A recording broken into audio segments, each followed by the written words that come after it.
Alrighty, let's get back to exploring the rest of these bedrooms here, seeing what else lies right for the taking. And Yeslik and I shall make way for Jahira. Seems like we have some hobgoblins here that are preventing her safe passage. She's unfortunately stranded on the other side. So we're going to deal with these as soon as we're able. And I'll trust them to that task.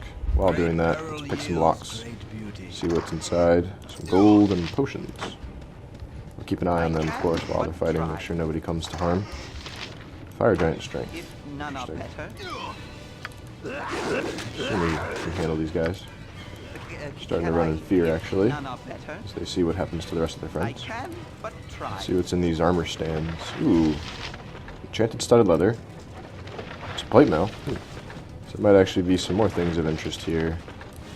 Maybe some shield stands, too. Right, well, unfortunately, our inventory is full. So once we finish hacking these things to death, which we just did, let's get Jahira to join us. She's no longer alone. Oh, there's actually a hobgoblin here that's tried to run away. She showed discretion. Or attempted to. It's a duel, eh? Under here, I believe in you. And just in case I don't actually believe in you, I shall lend my aid. As well as Yeslik. Oh, there we go. I knew you had it in you. So, with that said, let's think. Yeslik and I should head over this way. I don't think there's anything that needs to be picked up here. And of course there are more hobgoblins over in here now. So let's deal with them. Fortunately they are piddling hobgoblins. There are a lot of them. If we're not careful, we'll spend all day dealing with them, it seems. Go ahead and take a shot, Corin.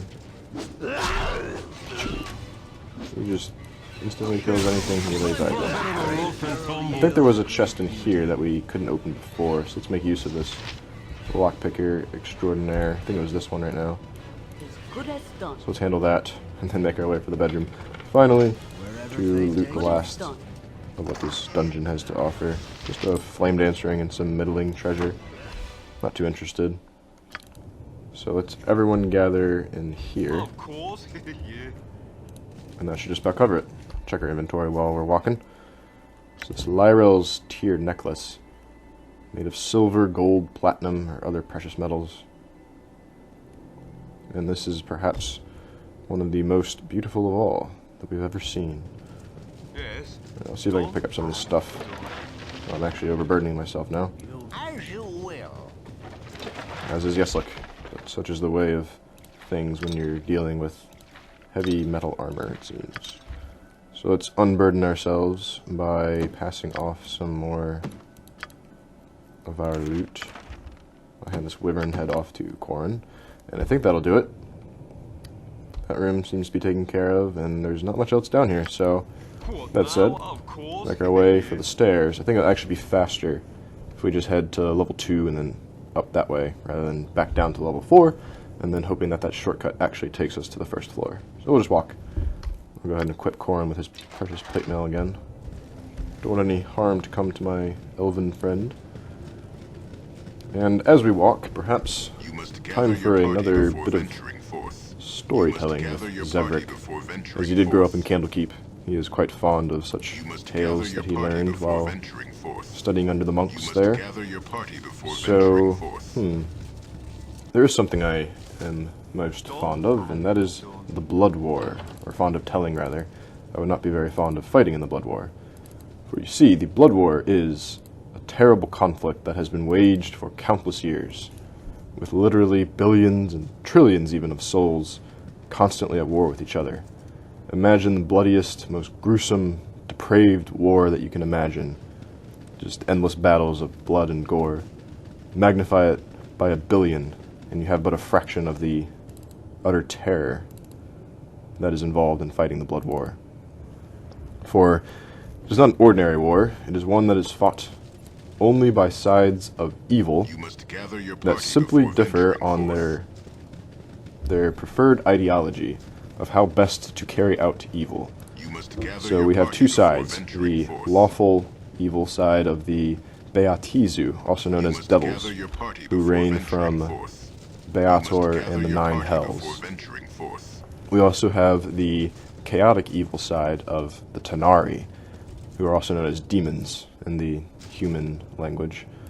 And while both extremely evil, don't get me wrong, they're both fantastically evil and would love nothing more than to tear limb from limb of the weak and trample them over and dominate and subjugate other races. But where they do differ is how best exactly do you exemplify the ideal of evil. The lawful devils believe that there should be order and structure in how exactly evil is carried out, so contracts and waging war with order and a purpose behind it. Whereas the demons, or the Tanari, believe that evil is evil, and you should just do whatever exactly makes you happy, as long as it involves blood and murder and killing others. But we'll get into that later, as right now we have to speak to this miner here, who sees that we have the key. We'll leave it at that note. Must have been a bloody battle with the Master, and you must be tough ones to have lived through it. Alright then, give the key and let's be done with this. And one more thing, he asks if we did speak to Rill, after all, so that all the slaves could get out of here alive. Well, yes, we talked to Rill. You don't have to worry about your friends. They'll all be safe. Here's the key. Now let's do it. He says, that's it, then. As soon as he opens the plug, we're going to have to run for our lives. Otherwise, we'll be washed away, just like the Orathier, the dwarves, who were here before. And here we go.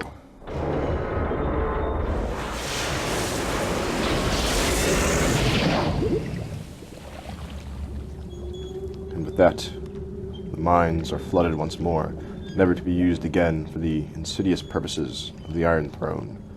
At least, not under my watch. Hello, pal. So we have Dradil. Who could this Dradil be? I don't see anyone. He says that we have opened the seal and therefore flooded the Cloakwood Mines, barely escaping the onrushing waters. We're proud to have dealt a grievous blow to the Iron Throne.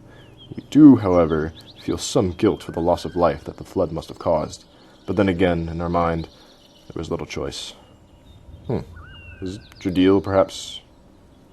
seems to be some sort of narrator. Maybe just spectating us and speaking in such a way that we are able to simplify our thoughts. And the slave has remarked that we saved them. The rest of us had fled to the north towards Baldur's Gate, but he elected to stay so as to thank all of us. Without our heroics, who knows how long they'd been working in those horrible mines. He's just glad that they didn't end up in the watery grave down there with the rest of the Iron Throne mercenaries. We do good. This is my clan. Our reputation has increased, along with a substantial boon of experience points. Alright then. With that said, let us make way, if we can, out of here. Leave this cursed dungeon behind us. I don't know about the rest of you, my companions, but I would not be too terribly upset should we never set foot in a place as dismal as that again. I think we all deserve a pat on the I can only hope that Xena found her way out before being washed away. I don't like the So way we certainly this need to is rest. turning We out. must make way for an inn, Better leadership, perhaps a my temple to gather healing and identify our items. Khalid is A simple task. anxiously waiting for us to catch up to him, I can. as he is most excited to get back to town, where it is safe. Done and done. Still trying to catch up Imoen to the rest of us. We want her to reach level 6 in her new class so that she might make use of her thieving abilities once more.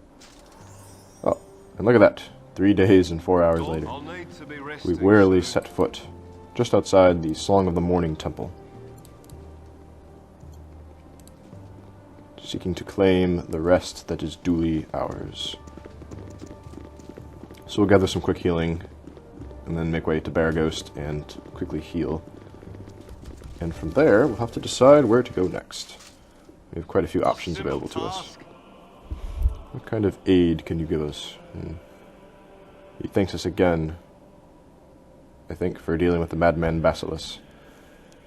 So let's just take the simple route and cure wounds for all. Should we get by with just the light wounds? And how much is he missing? 15 HP. That's good. Close enough. Overshoot just a little bit. This is no, donation. Let's identify everything that we have. We could do it with Imwin's identification abilities, I'm sure. If she has the scroll, I can't actually remember if she has learned it just yet, but it's much faster just to go ahead and have a temple do it for us. It's mostly robes and rings, it seems, from the looks of it. I think that was it. And let's also buy some potions, as our dealings with Davorn exhausted our supply quite thoroughly. Oh, we can't actually buy any more. Oh man, we're actually full almost on all counts of inventory. And we have purchased his entire stock. But I have become, or what's his name, Yeslik, has become overburdened in the process. So we'll unequip some of these rings and necklaces that we donned to save inventory space.